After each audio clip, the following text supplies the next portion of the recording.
तर आज गेले होते मस्त मी वाडीमध्ये भाजी तोडायसाठी. अहो, इथे वावरच बघायला मिळत नाही कितकाले तरी दिवस. वाडी तर दूरचीच गोष्ट राहिली.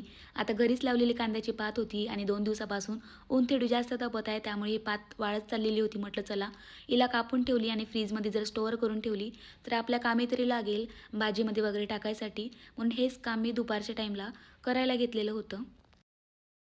बॉयज बॉयज बॉयज वो आ रहा है। कोई कुछ नहीं बोलेगा, कोई कुछ नहीं बोलेगा, कोई ओके? कुछ नहीं बोलेगा तो कुछ की जगह क्या बोलेगा? हाँ, ये समस्या है रे, क्या बोलने का। ए, तू इसके साथ मत घूम रे, तू पागल हो जाएगा। आप जाओ, आप काम करो, आप काम करो। टाईमला मस्त मी माझे कामं एन्जॉय करून राहिली होती आणि 4 दिवस झाले अजिबातच किराणाला हात नव्हता लागला. म्हटलं चला आता जर ह्या किराणाला हात लावला नाही तर 1 महिन्याच्या नंतर बघितला तर सगळा किराणा तिथल्या तिथे फस्त होत जाईल, कारण रोज त्या सामानामधून काही ना काही काढणं चालू होतं. म्हणून पटापट इथे टिफिनमध्ये भरायचं काम चालू केलेलं होतं मी. आता जो लागणारा किराणा होता तो मोठ्या एका कंटेनरमध्ये भरायला चालू केलं होतं. तो भरून घेतला आणि मग आता या मॅडमचं नाटक चालू झालं होतं.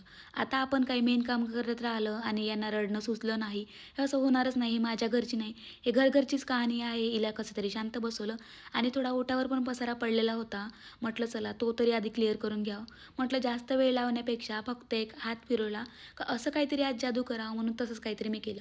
फक्त एक हात फिरवला आणि दुसरीकडून हात फिरवला तर मस्त असं छान छान सगळं सामान मस्त लागून झालेलं होतं. संध्याकाळच्या टाईमला मस्त असं चटपटीत जेवण करण्याची इच्छा झाली होती. म्हटलं चला पटकन अशी भाजी भाकर आणि भाजीमध्ये आज मस्तपैकी भरीत बनवलेलं होतं आणि माझं सगळ्यात फेवरेट असं लोणचं होतं, त्यामुळे जेवण तर छान होणार होतं. चला मग